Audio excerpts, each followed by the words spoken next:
The first thing anyone ever noticed about Claire Monroe was her hands. Not her face, not her eyes, not the dark hair twisted into a low knot at the back of her head. Her hands, short nails, no polish, faint white lines that did not look like kitchen cuts. The skin over her knuckles was dry from endless sanitizer, a little cracked at the edges, as if something colder than hospital air had once lived there. Those hands held up a clear IV bag under the humming lights of Summit Mercy ER in Denver. The unit was full monitors, blinking green and yellow stretchers lined up so tight that wheels knocked into one another when someone tried to pass. A television in the corner played a muted basketball game for nobody in particular. Somewhere above, the low thrum of a helicopter leaked through the ceiling tiles. The sound rattled a stack of plastic cups by the nurse station. Most people did not notice it. Claire did. Her shoulders went tight for the span of one heartbeat, then loosened again. She hung the bag, taped the line, and stepped back. "How did you get that?" The new nurse, Melissa, stared at the patient's arm. An elderly woman lay there, veins collapsed from years of bad circulation and chemo. A fresh IV line ran clean and straight into a blue thread of vein no wider than pencil lead. Claire shrugged. "Just lucky tonight." She spoke quietly, the words almost lost under the beeps and shoes squeaking on linoleum. Melissa smiled, grateful and tired. She did not press. No one ever pressed with Claire. At the far end of the bay, a monitor alarm jumped in pitch. A young woman sat on the edge of a gurney, clutching her chest. Her breathing came fast and shallow. Hives crawled up her neck in angry red welts. Dr. Ethan Carroll stepped in front of her tablet in one hand, coffee in the other. His hair was a little too perfect for a night shift. The interns trailed behind him like ducklings. "What are we thinking here, doctor?" he asked the nearest resident. "Anxiety attack probably. Vitals are up, but her lungs are clear." The woman tried to speak. Her voice came out higher, a strange squeak above the sound of her own wheeze. Claire watched from the foot of the bed. She took in the details. The way the woman's lips were just starting to tint at the edges, the subtle swell at the base of her tongue when she opened her mouth. The timing of each breath, how long she fought for the inhale. Her hand drifted toward the crash cart. She did not mean to move it. It went there on its own like water finding the lowest point. "She says she was eating shrimp," one of the interns reported. Then she panicked. "Life is stressful," Carol said lightly. "You landed in good hands." He tapped the woman's shoulder. "We will get you something for the anxiety, sweetheart. Maybe check your Instagram a little less." He was already turning away when Claire spoke. Her airway is closing. It was not loud. It did not have to be. The room had one of those pockets of silence that ERs sometimes get when everyone is moving and nobody is talking.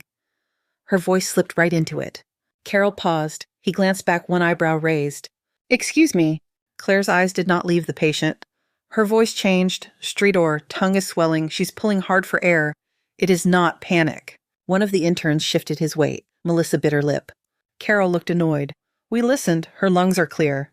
"It is not in her lungs," Claire said. "Yet." The young woman's breathing hitched. She grabbed for her throat, eyes wide. A small sound escaped her, not quite a word, not quite a gasp. The crash cart sat 3 steps away. Claire could see the EpiPen in its orange box. Her hands felt very steady, too steady. "Give her Ativan," Carol said. "Low dose. Let us not waste everyone's time." Claire moved. She reached the cart, cracked open the box, and turned back in one smooth line. Her world shrank to the woman on the gurney, the vein at the side of her neck, the way her chest fought with gravity. "I am going to help you breathe," Claire said softly. She did not look at Carol when she said it. She pressed the injector into the woman's thigh and depressed the plunger. The click sounded loud in the bay.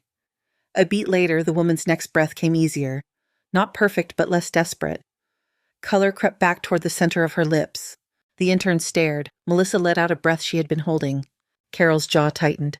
"Monroe," he said. That was all, just her name, flat and hard. Later in the supply room, the air smelled like latex and cardboard. Fluorescent lights hummed too bright overhead. Boxes of gloves and gauze towered on metal shelves. Carol closed the door with his foot. "You do not get to do that," he said. "You do not override me in front of the staff." Claire stood by the sink. Her hands rested on the edge of the counter palms, flat, fingers splayed. They were steady again. That bothered her more than his tone. "She was in anaphylaxis," she said. "And I had a plan." He stepped closer, lowering his voice. "Lucky for you this time, your little stunt did not go wrong. Next time, if anything goes sideways, you are done here. I will see to it you do not get hired in this state." He waited for her to argue, to flare, to apologize, to do something. Claire nodded once. Understood. He searched her face as if looking for more. There was nothing else to find. He left the door swinging shut behind him. For a moment, Claire stayed where she was. The hum of the lights wrapped around her. Through the wall, she could hear the distant whoop of a siren as an ambulance backed into the bay. Her hands released the counter. A faint tremor lived in her fingers, now late and useless, arriving after the danger was over. She flexed them once, shook it off, and walked back into the noise. Break room 30 minutes later. A microwave beeped. Someone's phone played a video too loud. The smell of burnt popcorn had settled into the fabric chairs. Claire sat in the corner with a protein bar and a paper cup of bad coffee. Her earbuds were in. No music played. At the other table, 3 nurses hunched over the counter, scrolling through their phones. "Monroe is ridiculous with lines," one of them said. "I watched her hit a vein I could not even see." "Yeah, but have you ever heard her say more than 4 words?" another replied. "She's like background, like the wall. You only notice when it is not there." They laughed under their breath. It was not cruel exactly, just easy. "She is sweet," Melissa offered. "Just quiet." "Quiet is fine," the first nurse said. "But if you cannot speak up, how do you make it here? This is ER. You freeze, people die." Claire broke off a piece of the protein bar and let it sit on her tongue. It tasted like cardboard and fake chocolate. She stared at the lockers at the crooked poster about wellness taped to the wall. A helicopter passed overhead again, closer this time. The sound dropped the room into a low vibration. One of the ceiling tiles shivered. The shift ended 2 hours late as usual. By the time Claire stepped out into the parking lot, the air over Denver had turned thin and cold. Snow clung to the edges of the sidewalk gray where tires had chewed it up. Her apartment was 10 minutes away. Instead, she walked in the opposite direction toward the colored haze at the end of the block. Neon Kettle crouched between a pawn shop and a closed bakery, its sign flickering blue and pink over the wet pavement. Inside, the air was warm and smelled like spilled beer, citrus, and fried food. Music thumped from speakers mounted near the ceiling.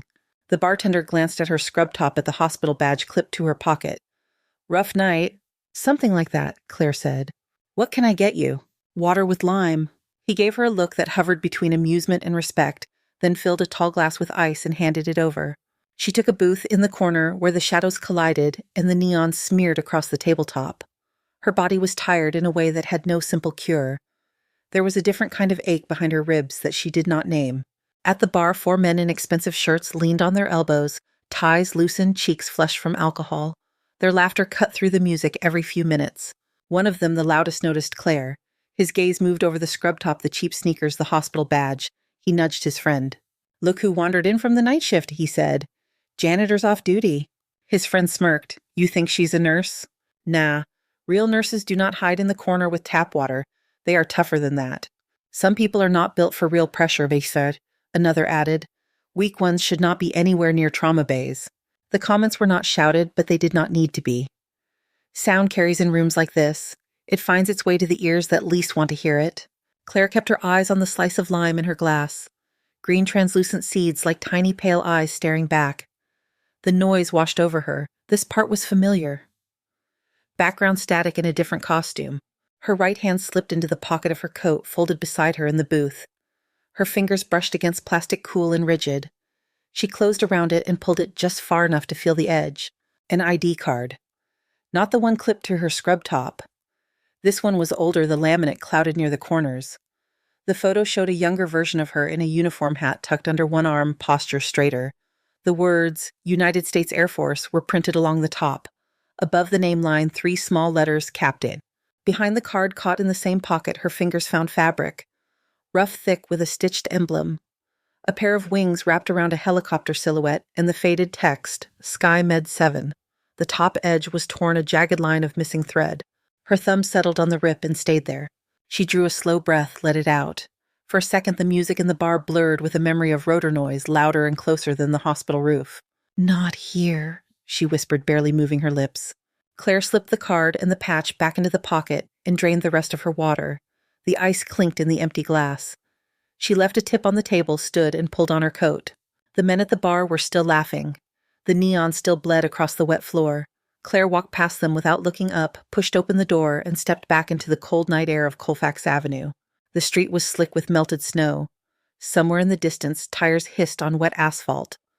Above all of it, the sky hung low and dark, waiting. The night air met her like cold cloth to a fevered forehead. Claire tucked her chin into her scarf and started down Colfax boots, slipping a little on the wet sidewalk.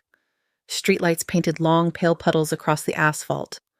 Breath from passing cars hung in the air for a second, then vanished. The bar door thumped shut behind her. The music became a muffled throb, then nothing.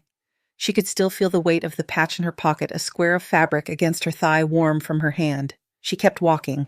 Half a block away, she paused at the curb, waiting for the light. A bus rolled by its windows, fogged faces inside lit by phone screens. Claire watched it go. None of them looked out. She felt a strange envy for the way they were sealed in there, boxed off from anything loud or unexpected.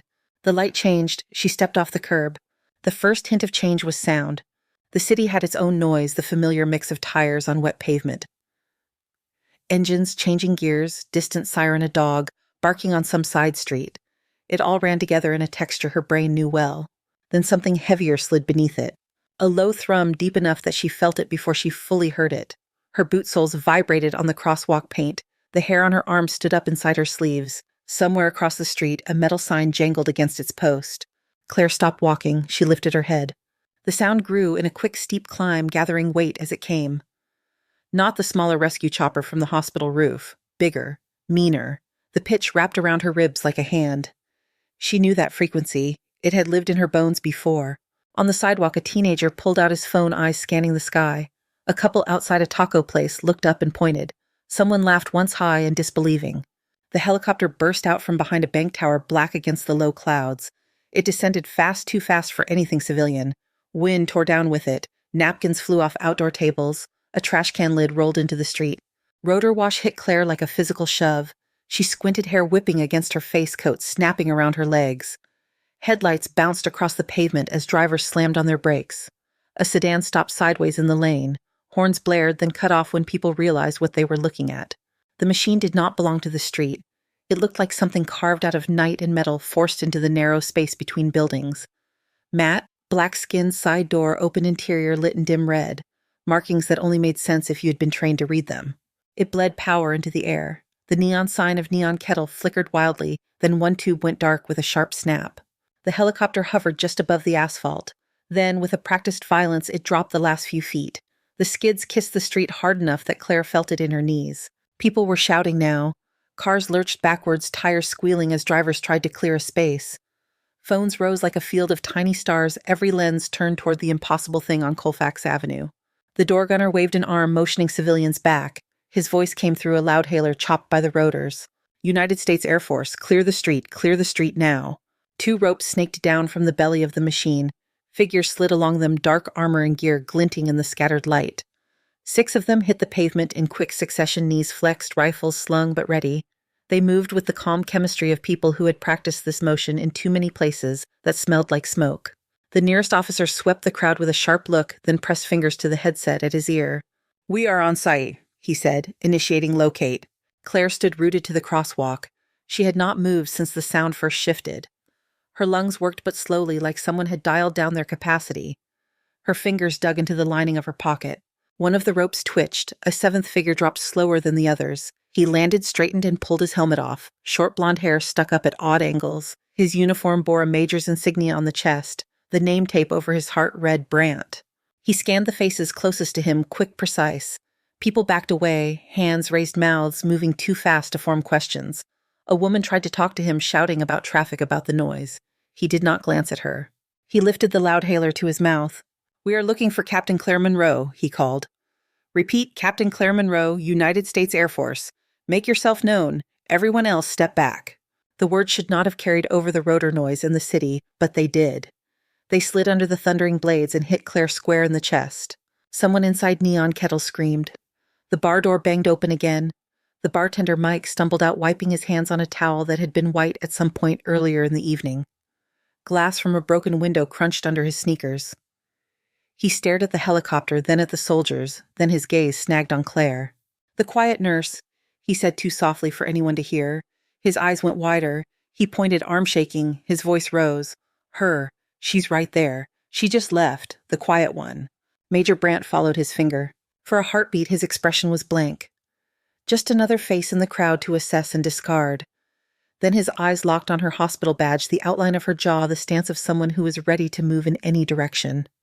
Recognition clicked in. He walked toward her with purpose, boots loud on the wet pavement. 2 of his team fell in on either side, scanning the sidewalks, hands near their weapons. People around Claire edged away, forming a small open circle without quite meaning to. She stood in the center under the wash of cold air from the rotor's coat flapping around her legs like a loose flag.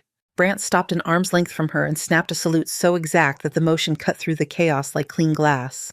"Ma'am," he said, voice pitched for her alone. "Captain Monroe, Ghost Doc, Major Lucas Brant, Tactical Air Rescue Group. We are here for your immediate extraction." The words landed more heavily than the helicopter had. Ghost Doc. His salute hung there waiting. Claire looked at him, then at his hand, then at the name tape on his chest. Something in her eyes shifted a brief flash of something like anger or grief. Then it was gone. "You have the wrong person," she said. "I am a nurse at Summit Mercy, that is all." His gaze dropped to the hospital badge, then to the bulge in her coat pocket where the old ID card pressed against the fabric. He looked back up. "Ma'am, with respect, your status on our books is KIA. Your civilian records are a clerical miracle. We have confirmation from Air Force Command. You are Captain Claire Elise Monroe, former SkyMed 7. We do not have the wrong person." Her throat felt dry. "I was discharged," she said. "Medical, years ago. You do not want me." A siren wailed somewhere close. Police cruisers slid in at the edge of the mess lights, spinning red and blue across the helicopter skin. Officers stepped out of hands near their holsters, then hesitated when they saw the uniforms, the insignia, the level of hardware. Brant reached into the pouch on his vest and pulled out a thick manila envelope, edges crumpled from hard travel. A red seal stretched across the flap. "This is for you, ma'am," he said. "Direct from command. They insisted you see it yourself." He held it out. For a moment she did not move. The world had narrowed to the rustle of paper and the drum in her ears. Then her hand left the safety of her pocket and took the folder. Her fingers broke the seal. She opened it. The first page bore the Air Force emblem at the top. Her own face stared back at her from a photograph, younger lines at the corners of her eyes not yet etched in. Under it, her name and rank. Monroe Claire E. Captain. Tactical Aeromedical Specialist. SkyMed 7. Beneath the line of commendations halfway down the page, a single status note waited in bold red. Status presumed killed in action. Operation Kestrel Fall. The words did not look real, though she had known they existed. She traced the edge of the stamp with her eyes, not her fingers. Around them, the rest of the text blurred. Noise from Colfax fell away. The crowd had gone very quiet. People closest to her could see enough of the page to catch the red letters, the emblem, the word killed. A collective breath seemed to be held. The man from the bar, Kenneth, stared jaw slack. The phrase janitor died somewhere behind his teeth.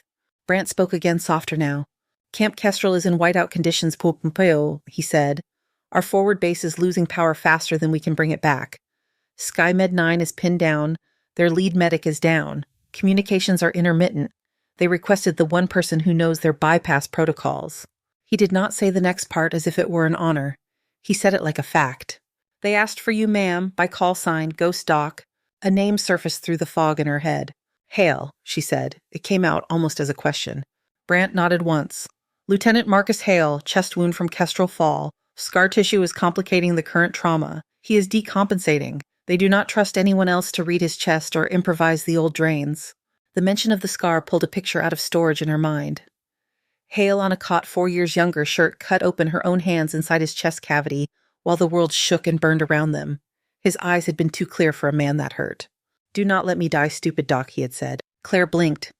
The memory snapped back into place. The rotor noise around her rose and fell. Cold crept up through the soles of her boots. "I am not in any more," she whispered. "I am not fit for field. I left for a reason." "Medical clearance was reactivated this evening," Brant replied. "Psych eval overruled for emergency conditions. Code black authorization. The window is closing, Captain. We do not have another Ghost Doc in the system." She laughed once, a sound with no humor in it. "Code black," she repeated. "They always did love their colors." Her hand was on the patch in her pocket again, pressing it to her thigh so hard the stitches dug into her skin. Under her fingers, she felt the rip, the missing threads that marked a day entire sections of her life had been torn out. Claire lifted her eyes to the helicopter. Red light pulsed inside its open door. The air carried the hot smell of jet fuel under the cold of snowmelt and exhaust. Her chest tightened in something close to panic, then eased. The noise was the same as before, but she was not in a hospital parking lot anymore. She drew one breath in through her nose and let it out slowly. "How long to Kestrel?" she asked. Brant did not smile. There was no triumph in his face, only relief and urgency. 3 hours with the weather on our side, he said. "Shorter if the wind plays nice." She nodded. It was a small motion, but it pulled her entire body with it. "Fine," Claire said. "One more flight." Brant stepped back to give her room. His team moved as if they had just been waiting for that sentence. Two of them closed the circle around her again, forming a corridor through the watching crowd.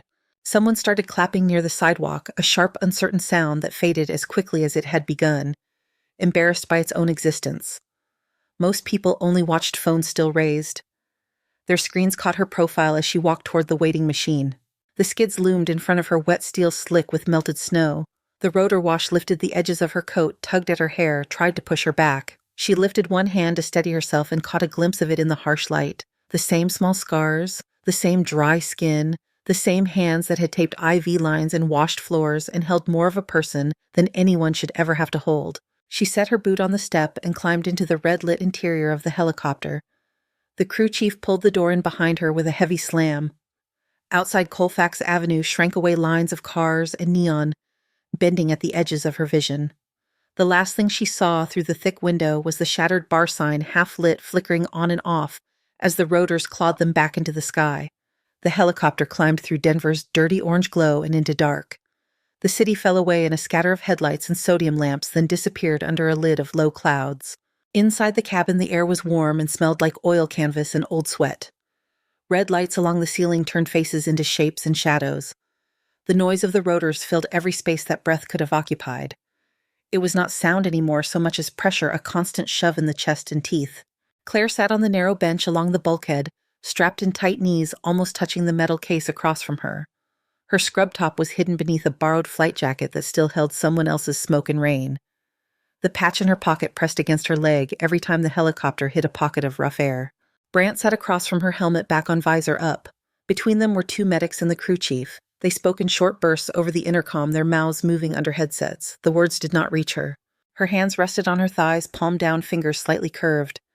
They looked too clean in this light.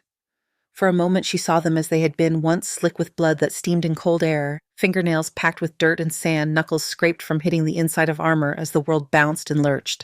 She shut that picture down. Her hands stayed where they were. Brant tapped his headset, then pointed at his ear and made a small circle with his finger, asking without words. She gave a short nod. He leaned and clipped a spare cord into the port near her shoulder. The world changed from pure roar to roar mixed with voices. "Captain, can you hear me now?" Brant asked. "Yes," she said. Her own voice sounded strange, empty of background noise for the first time in what felt like hours. He nodded. "Good. Figured it might help to hear more than your own thoughts up here." She let that pass. "Where are we?" "Crossing into Wyoming, then Montana, then we cut for Alaska." A tiny map glowed on the screen near the cockpit, a line crawling across it. "Weather is messy, but flyable. Camp Kestrel is an Air Force base, forward operating site, shared assets, mostly Air Force on the medical side. Army boys step on our toes when they get bored." He watched her for a beat. "You have not checked your file in a while." "I was busy charting blood pressures," she said. That got the smallest smile from him. It faded quickly. "SkyMed 9 has been running rotations out of Kestrel for the last 6 months," he said. "They lost 2 birds to mechanical issues this winter already. They have been patching things together ever since. Tonight, a storm rolled in sideways. Power went flaky. Comms went in and out. They had a convoy hit ice on the Ridge Road. Trucks jackknifed, 1 overturned. Multiple casualties. How many serious? 7 critical, maybe more. Hard to get solid numbers with the interference. Their lead medic caught steel when one of the rigs rolled, back and chest. He stayed on his feet long enough to stabilize the others, then went down himself." "Hale," she said. "Hale," Brant confirmed. "You pulled him out last time. He trusts you more than the machines there. When they pushed for evac support, they sent 1 extra message through a narrow window. 3 words plus a call sign. Bring Ghost Doc back." The crew chief looked over from his station near the door, eyes narrowed in something like curiosity. The 2 medics pretended not to listen and failed. Claire leaned her head against the padded wall behind her and closed her eyes. Behind the lids there was nothing for a moment, just the dark of altitude. Then pieces of memory slid in without asking. Desert sky that had looked close enough to touch. Heat so thick it had a taste. A different bird under her boots, older, louder with metal that creaked when it settled. Men shouting over radio chatter. "No." Hale on his back chest, open ribs spread. Her own hands in the space where a person's secrets should have stayed hidden. The pilot yelling into his mic that they could not take any more hits. Someone else bleeding out on the floor. The patch that had been on her sleeve then bright and whole. SkyMed 7 wings unbroken. A cold draft slid across her ankles. She opened her eyes. They were not in that desert. The red light soaked everything, turning the inside of the helicopter into a dim tunnel. Brant was watching her not unkindly. "You know the layout at Kestrel?" he asked. "Never been," she said, "but a tent is a tent. A monitor is a monitor. Failing that, you check pulses the same way." He nodded once. "They have a main medical pod, connected containers, side tent for overflow. Generator is being temperamental. They keep saying it will hold, then it coughs. Some of the monitors have already gone dark. They have been running on training habit and fear for the last hour." "How long since your last steady contact?" "About 20 minutes, right before we hit clouds. They were still working, still losing ground." The medics across from her shifted in their harnesses. One of them was younger, his skin tight across high cheekbones, a smear of grease half rubbed off his jaw. He kept glancing at her patchless jacket, then at her face. "You really died?" he blurted finally. Then his eyes went wide. "Sorry, ma'am, that came out wrong. I meant your file says kind of that you did." Claire looked at him. The question hung between them. "My bird did," she said at last. 4 names on a wall somewhere. Mine got left off by accident." Silence settled for a few seconds. "I read about Kestrel Fall in training," the medic said, more careful now. "They said SkyMed 7 took a direct hit and still managed to keep half the platoon breathing until ground evac arrived. They said the medic on board did things you could not print in a manual." "People say a lot of things," she answered, "mostly because they are not busy doing something else." He ducked his head, but there was a faint spark in his eyes that looked a lot like awe. The helicopter shuddered as it broke through another layer of cloud. Outside, the view slipped between black void and cotton white smeared against the windows. Once for a moment the moon edged a cloud and silver light cut across the cabin. It hit the side of Claire's face and lit the small line at the corner of her mouth that deepened when she was trying not to react. She slid her hand into her pocket, touched the torn edge of the old patch, and did not pull it out. Time folded in the way it does when there is nothing to look at except yourself and the dark. At some point, the pilot's voice cut through the intercom, words shaped around tension. "Approaching Camp Kestrel. Turbulence incoming. Everyone lock it down." Brant checked his harness and tugged his helmet strap. The medics clipped their gear more securely. Claire tightened her belt and placed both hands back on her thighs. 20 minutes later, the world outside turned from cloud to a smear of white and gray shapes. Floodlights reached up from below, dizzy cones of brightness flung into the storm. Snow streaked sideways through the beams, thick and angry. Structures emerged out of that one by one. Container buildings, canvas tents, vehicles lined at odd angles. Everything wore a layer of snow that the wind tried to peel away. The helicopter banked and dropped. The ground rose to meet them faster than felt reasonable. Claire's stomach lurched in that small way it always did when landing in rough conditions. It was not fear. It was a body remembering previous bruises. The skids hit packed snow. The shock came up through the floor. Rotors kept spinning, fighting the storm. The crew chief slid the door open. Cold slammed into the cabin like a single solid wall. It stole breath and left the taste of metal and ice on the tongue. "Welcome to Kestrel," Brant said into her ear. They moved fast. Out of the bird heads tucked against the wind boots, crunching and slipping. Snowflakes hit exposed skin like pinpricks. Claire squinted against it, hand at her collar to keep the jacket from flapping open. They passed rows of trucks and a Humvee with its hood up, steam rising from the engine. Figures ran back and forth, dark silhouettes against the floodlights. Someone shouted for more blankets. Someone else yelled for a generator tech. The main medical area sat at the center of it all, a cluster of prefab units and one large heated tent, the fabric straining against its frame under the weight of the wind. Light leaked from the seams in thin golden strips. Inside it was a different kind of storm. Warmth hit first damp and thick from breath and bodies, then smell, antiseptic, blood, wet wool, burned coffee, voices layered over one another in a language half words, half groans. Cots were lined up in every available space. Some held men half-sitting, clutching bandaged limbs. Others lay flat and still. IV bags hung from improvised hooks. A heart monitor beeped a worried rhythm from one corner, the only machine still fully alive. Claire's eyes swept the room in a practiced arc. She took in skin tones, breathing patterns, how many people moved with purpose and how many moved in circles. A tall man in a stained gown and open collar was standing near the center, barking orders at a nurse who was trying to hang 2 blood bags at once. His hair was more gray than dark. His scrubs had the deep creases of clothes that had been worn past the day they were intended for. He had the look of someone who had carried responsibility for too many years and trusted rules more than luck. The name on his chest read Caldwell, and the rank just above it marked him as a colonel. "We do not have the labs to waste on minor bleeds," he snapped. "If they are talking and the pressure is decent, they wait. I need eyes on the thoracic trauma on Cot 3, and I need it yesterday." The nurse nodded, almost bowed, and hurried away. Caldwell turned and his gaze collided with Claire's. For a second, he just frowned, trying to file her into a category. Civilian jacket, military bearing, hospital scrub pants, tired eyes. Brandt stepped into that gap. "Colonel Caldwell, Major Lucas Brandt with Tactical Air Rescue," he said. "This is Captain Claire Monroe, Tactical Aeromed SkyMed 7. She is our Code Black consult." Caldwell's eyebrows went up a fraction. "I asked for medics, he said, not a political visit." "You asked for Ghost Doc," Brandt replied. "This is Ghost Doc." The colonel's gaze sharpened, then cooled. Somewhere behind him a patient coughed wetly. He glanced over his shoulder, then back at Claire. "We are drowning, and you flew 3 hours in a snowstorm to throw me a legend," he said. "Fine, legends still have hands. Put them to use. Hale is over there." He jerked his head toward the far end of the tent. Claire did not wait for more. Her feet were already moving.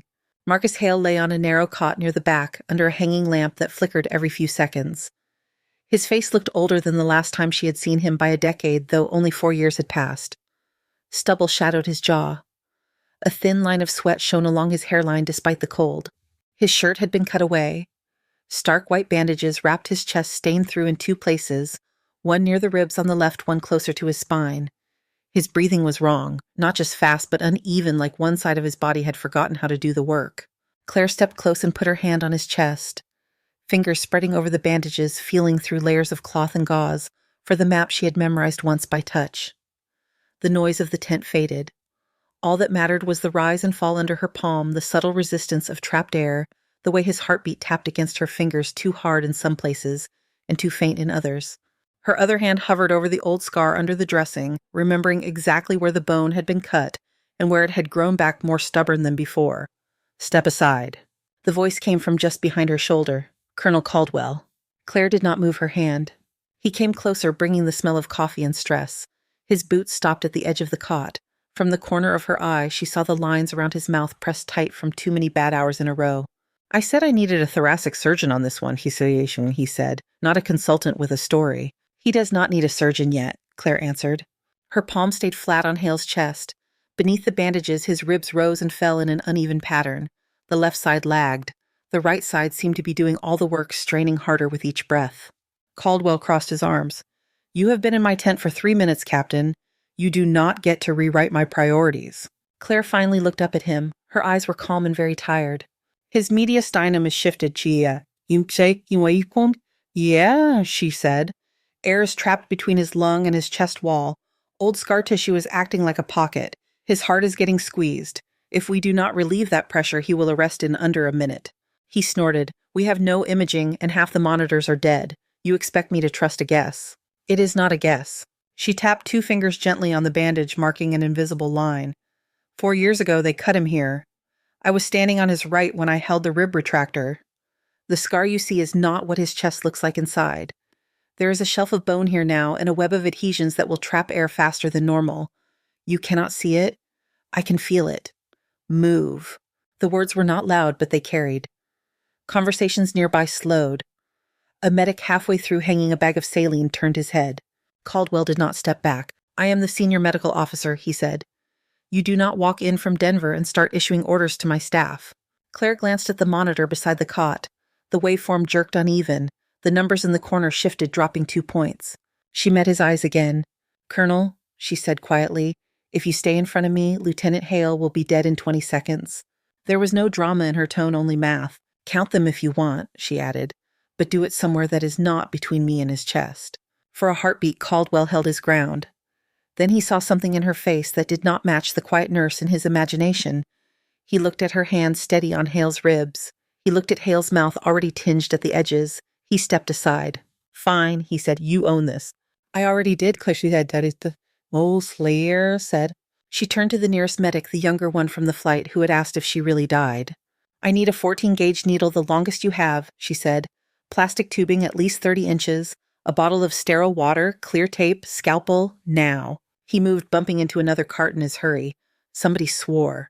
The tent tightened around them as people shifted to make room. Caldwell hovered at the foot of the cot, hands on the metal bar, watching as if he could will the situation back under his control.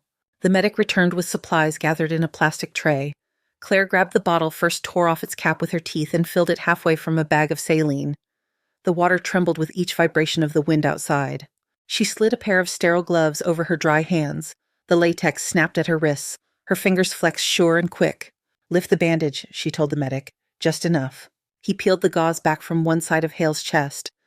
Bruising bloomed underneath in deep purples and sickly yellows. A faint surgical scar ran under it all, years older, whiter the past layered under the present. Claire palpated the ribs, counting in her head, feeling for landmarks she knew better than street names. 5th intercostal space, mid-axillary line. The place they never recommended in manuals for a field drain, but the place that would work on this particular chest. "Hold him," she said. 2 pairs of hands settled on Hale's shoulders and hips. His eyelids fluttered. A small sound escaped his throat, caught between a groan and a word. "It is me," Claire said without thinking. "Claire." His eyes opened a slit. He tried to focus. The corner of his mouth jerked. "Took you long enough," he rasped. "Complain later," she replied. She took the scalpel and made a short, decisive cut through the skin and subcutaneous tissue at the chosen spot. A bead of dark blood welled up. She wiped it away, then advanced the needle through the incision between ribs, angling it over the top edge of the bone to avoid the neurovascular bundle. Her fingers felt the change in resistance as the tip popped into the pleural space. For a second, nothing happened. Then a hiss of trapped air rushed along the barrel, audible even over the blanket of tent noise. "Got you," she murmured. She fed the tubing over the needle, then withdrew the metal, leaving the plastic in place. The other end of the tubing went into the bottle of saline, submerged below the surface to make a crude one-way valve. Bubbles burst into the water like small, frantic storms. Hale's chest dropped in a long exhale he had not been able to complete on his own. His next inhale came deeper, still rough but no longer fighting an invisible wall. The heart monitor beside the cot steadied its frantic beep, smoothing into something less urgent. Around the bed, shoulders loosened. Someone let out a breath loud enough to hear. The medic who had fetched the supplies stared at the bottle at the bubbles subsiding, then at Claire. "You really just built a water seal drain out of nothing," he said. "It is not nothing," she replied. "It is plastic and physics." Caldwell's grip on the cot eased. His face had shifted from skepticism to something closer to reluctant respect. He cleared his throat. "What do you call that contraption?" he asked. "On paperwork, it is a tube thoracostomy with an improvised water seal," Claire said. "When we did it in the desert, they started calling it the ghost dock drain." The nickname slipped into the air and a few heads turned. Stories had traveled faster than she had. Hale's eyes opened a little wider. He looked up at her, focusing now. The pain was still there, deep and ingrained, but the panic that had been sitting on top of it was lighter. "Knew you were real," he whispered. She squeezed his shoulder once, then looked away. "Keep an eye on his blood pressure," she told the nurse beside her. "If it drops again, there may be more bleeding we are not seeing yet. But the tension is off. He has room to fight now." She stripped off her gloves, dropped them into a bin, and reached for a fresh pair. "Who is next?" she asked. The question was not for Caldwell, though he was the one who answered. "Burns on cot too," he said. "Chemical. We flushed what we had, but his skin is still sloughing. Then the kid on 6 with abdominal rigidity and no scanner, and 3 more waiting outside." "Then stop having them wait," Claire said. "We will do rapid triage. Everyone in here, listen up." Her voice cut across the tent. Heads turned. Medics, nurses, orderlies, even the soldiers stationed at the door shifted toward her. "We are not going by rank," she said. "We are going by who is dying the fastest. If you know of a patient whose status is changing fast, you open your mouth and say it. I do not care what is on your collar. Local rules continue to apply after I'm gone, but for the next few hours, breathing takes priority over protocol." There was a beat where nobody moved. Then a young nurse near the entrance spoke up. "The kid on 6, she said. His belly got harder in the last 15 minutes. He keeps saying he is fine because he does not want to get moved, but his heart rate is up." "Then 6 goes before the captain with the hand laceration," Claire said. "He can wait." The captain with the hand laceration scowled from his cot. A line of stitches trailed across his palm. A unit patch on his sleeve marked him as someone important to someone else, but that did not change the amount of blood he was losing. "I outrank that kid," he said. "Not tonight," Claire replied. "Not in here." She moved through the tent in a controlled blur, hands and eyes working in tandem. She checked pupils with a penlight pressed on abdomens, listened to lungs without relying on dead stethoscopes, reordered IV fluids, swapped out a drip line from one soldier to another when it became clear who needed it more. Orders came out of her in short, clean lines. "Elevate his legs. Warm that saline before it goes in. Do not give him more opioids yet. I need to feel his abdomen, not the drugs." "Yes, you can argue with me. You just better be right." At her back, Caldwell started echoing some of those orders, his voice filling in the gaps. The initial stiffness bled into something more flexible as he watched her work. He did not say she had been right about Hale, but he did not need to. Outside, the storm slammed itself against the tent walls. The generator sputtered once, making the lights flicker and the monitor beep in complaint, then caught again.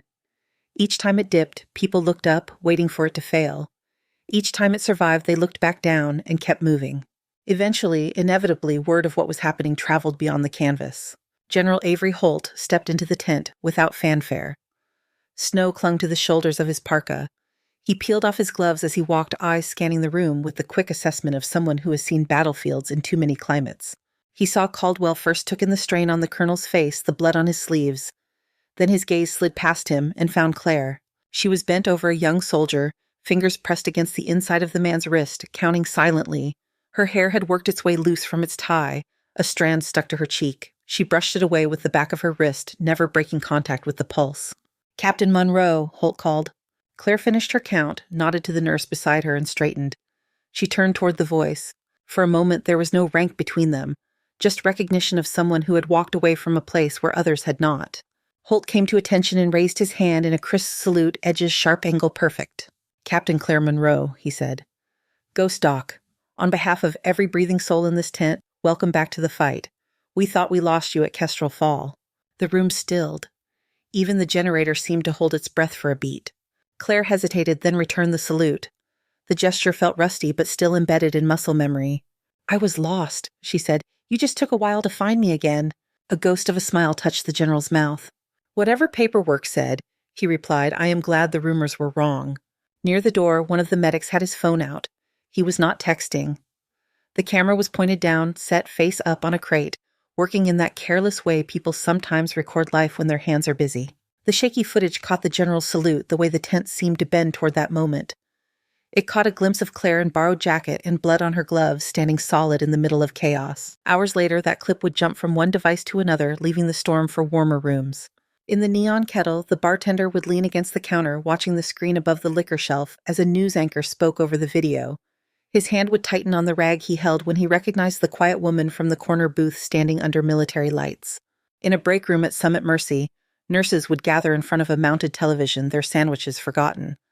Melissa would touch her throat when she heard the word "Ghost Doc" spoken over a blurry shot of Claire's face.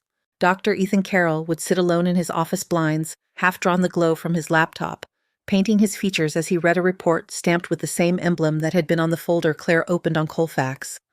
Lines of text would describe her commendations, the missions, the bodies she had kept breathing under fire. His hand would hover over the trackpad, then fall away. Back in the medical tent at Kestrel, none of that mattered yet.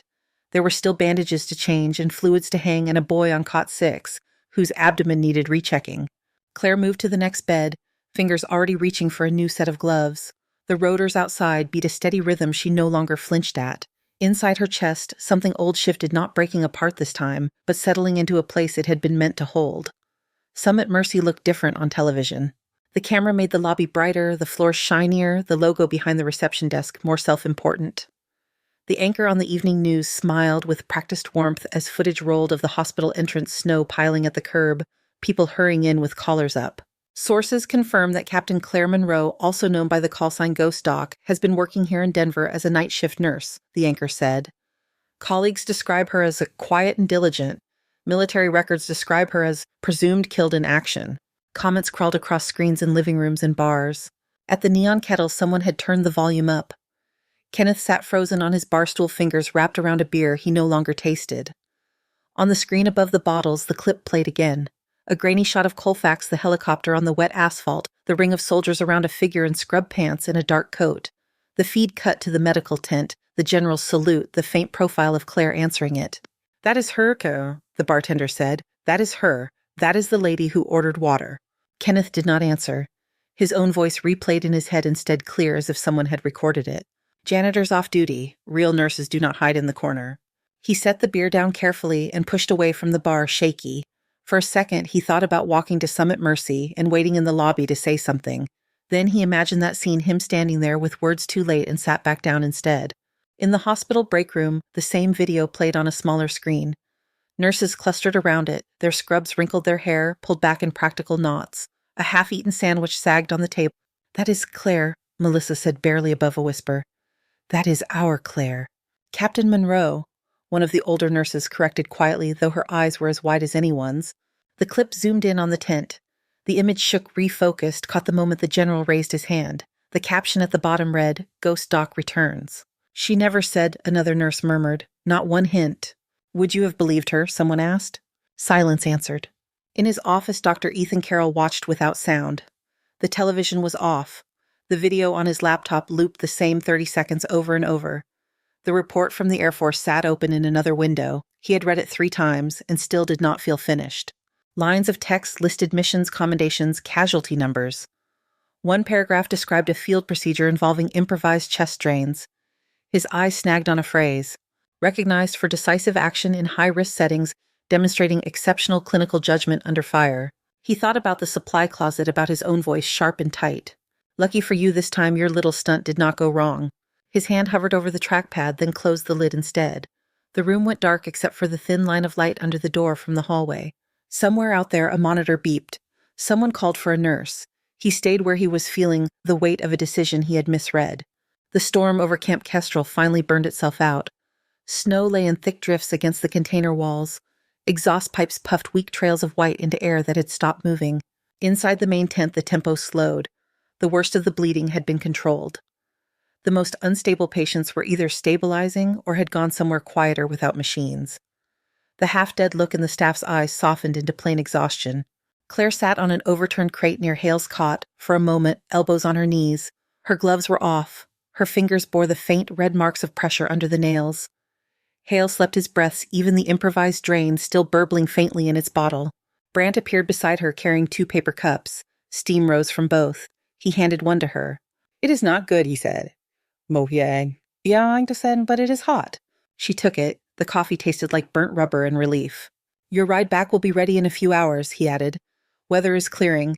Command wants you to debrief at the base, then decide what you want to do with the rest of your non-death."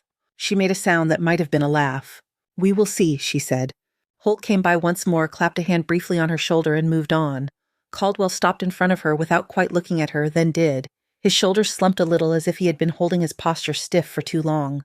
"I judged you too quickly when," he said. "I looked at your jacket and your file and thought I had the full picture. I did not. You kept us from losing more tonight. That is the truth." She nodded once. "You kept them breathing long enough for us to get here," she replied. "That is also the truth." They left it there. When the time came, she climbed back into the helicopter. Hale woke long enough to catch her hand. "That makes 2, he said, voice rough. "Try not to make it 3, she answered. The trip back felt shorter. Fatigue blurred the edges of the hours. Claire slept sitting up, head tipped back against the bulkhead hand, steady even in unconsciousness. Denver was waking when the helicopter dropped toward the airfield outside the city. The sky held a pale strip of light near the horizon. By the time she reached her apartment, the sun had climbed enough to make the snow on the sidewalks flash at the corners of her eyes.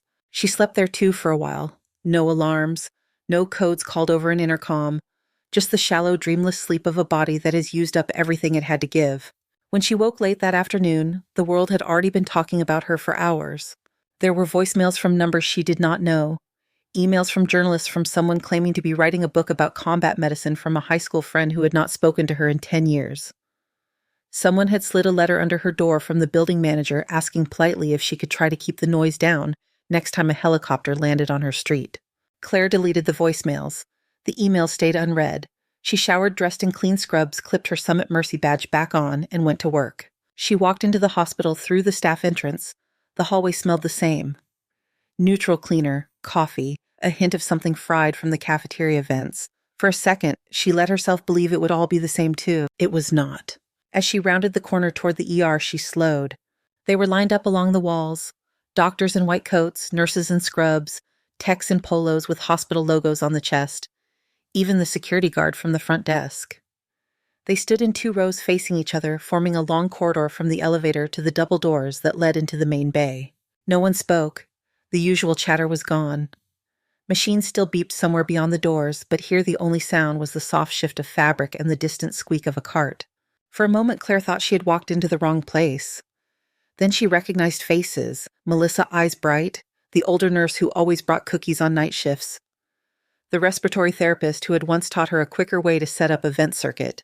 They were all looking at her. Her first instinct was to back up to find another route in. There was no other route. The elevator doors had already closed behind her, so she walked. Her footsteps sounded loud against the tile. As she passed, some of the staff straightened a fraction more as if standing at attention without quite knowing why. A few nodded. A few looked away, overwhelmed by their own emotions. At the halfway point, Dr. Carroll stepped out from the line. His coat was unbuttoned. The circles under his eyes looked deeper than before. He stopped 2 paces in front of her, not close enough to block her, close enough that there was no missing him. "Captain Monroe?" he said. The words came slowly as if he had practiced them, and they still did not feel right on his tongue. "Claire?" She studied his face. It was the same face that had glared at her under harsh closet lights. The same mouth that had tightened around the words, "You are done here." Today his jaw worked once before he continued. "I was wrong," he said. "Not about the medication, not about the diagnosis, about you." His voice carried in the quiet hall. "I saw you as hands and nothing else. I mistook silence for emptiness. I mistook my own comfort for safety. You saved a life I nearly let go, and I threatened you for it. Then you went out and saved people under fire while we sat in a building with central heating." He took a breath. "I do not expect you to forgive me," he said. "There is no reason you should, but I needed to say it where they could hear." He glanced at the lines of staff, then back at her. Claire let the words sit for a moment. The hall felt too bright. Her fingers twitched once at her sides. "I do not need your apology," she said. Something flickered across his face, a quick flash of hurt that he did not have time to hide. "But," she added, "they do." She nodded toward the residents and the younger nurses, the ones who looked like they had been plucked straight from their exams and dropped into chaos. "They need you to listen when they say something is wrong," she said. "They need you to look past badges and titles when a patient is crashing. They need you to remember that the loudest voice in the room is not always the right one." Carol swallowed. "You are right," he said. He said. He turned, then addressing the group more than her. "Effective immediately," he said. "We are implementing a new protocol for codes in this ER.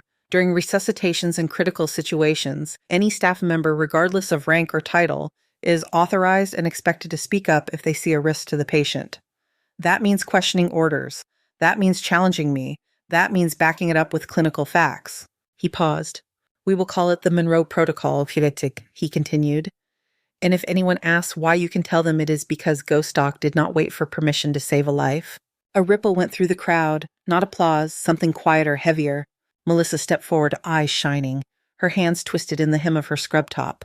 "I used to think you were just quiet," she said to Claire. "Like furniture. That is what we said. Background." Her cheeks flushed with shame. "You were carrying whole worlds, and we never even asked what they weighed." Claire met her gaze. "You were busy learning not to drop anyone," she replied. "That is its own weight." She let a small smile touch the corner of her mouth. It felt strange and honest. The hallway exhaled as one. People shifted back into their places. The moment stretched, then began to thin at the edges as pagers buzzed and duty called them back. Claire stepped past Carol, past Melissa, through the double doors into the noise and light of the ER one more time. Nurses peeled off the walls to follow, monitors beeped, someone called out a set of vitals. She walked straight to the charge desk, unclipped her badge, and set it down. "I am here to turn this in," she said. The charge nurse stared at the plastic rectangle as if it were something sacred. "You are leaving," she said softly. "For now," Claire answered. The nurse nodded, not trusting herself to speak. Claire looked around the bay, the beds, the curtains, the crash cart she knew by heart. She let her eyes rest for a second on the spot where the anaphylaxis patient had sat days before. Then she turned and walked back down the long hallway, through the parted lines of staff, and out into the fading light of the parking lot. The air was cold. Her breath came out in a small white cloud. Snow crunched under her shoes. Behind her, through the glass doors, the sounds of the ER rose and fell. Ahead, the city waited, washed clean for a moment in the sharp evening air. Snow fell lightly the morning the letter arrived. It collected along the railing of Claire's apartment balcony, a thin white line against rusted metal. She sat at the small kitchen table in running pants and an old t-shirt, nursing coffee gone lukewarm, watching the city through the window. The world outside looked quiet and far away. A knock sounded at the door, 3 measured raps. Not the frantic pounding of a neighbor locked out, not the easy rhythm of a delivery driver. Claire set her mug down and opened it. A uniformed courier stood in the hallway, cap tucked under his arm despite the cold. His posture was too straight for a civilian. A plain envelope rested on his clipboard, heavy stock, no return address. Only her name printed in neat black letters. Captain Claire Monroe? He asked. She hesitated a fraction of a second, then nodded. Yes. He handed her the clipboard. Signature required. She signed. The pen felt heavier than it should. He gave her the envelope, in exchange saluted without flourish, and left. Alone again, Claire closed the door and turned the envelope between her fingers. The paper was thick. A faint raised emblem marked the back flap. United States Air Force. She broke the seal with her thumb. Inside lay a single page on official letterhead. The language was clean and careful. The Secretary of the Air Force requested with formal politeness and underscored urgency that Captain Claire Elise Monroe accept a position as Chief Tactical Medical Instructor attached to Ramsey Air Base, New Mexico. Her rank field earned and once buried in red tape, and a presumed death notice would be fully reinstated and promoted in recognition of recent service. They were not asking if she wanted to come back to life. They were assuming she already had. She read it twice, then set it down. Her eyes drifted to the corner of the table where her hospital badge sat. She had forgotten to put it anywhere more permanent. The plastic rectangle looked suddenly very small. Her phone buzzed. A new message from an unlisted number. Hail. Typed slowly, every word its own effort. Heard they called you up for the teaching gig. Took them long enough. A second bubble appeared. If you say no, I will limp over there and talk some sense into you. She exhaled a breath that left something behind on its way out. Her hand went to her pocket habit before thought. The patch was there. Sky Med 7. The rip along its top edge caught her thumb. She rubbed it once. Then she picked up the letter again. 2 weeks later, the air above New Mexico shimmered with heat instead of snow. Ramsey Air Base stretched out under a hard blue sky, runways threading between hangars, and squat buildings the color of sand. The wind tasted like dust and fuel. A line of jets waited near one end of the field, gray teeth against the horizon. Claire stepped out of the transport truck and onto the tarmac. Her boots crunched on gravel. She wore a new flight suit, the fabric stiff in places. It would soon relax. On her chest above the name tape, Monroe, a freshly sewn patch, sat where the hospital badge had once hung. Sky Med 7 wings outspread around the helicopter silhouette. Somebody had repaired the rip with tight, nearly invisible stitching. The scar was still there. It just did not gape anymore. Gunny. The voice carried across the concrete, accompanied by the sound of a cane and oddly confident footsteps. She turned.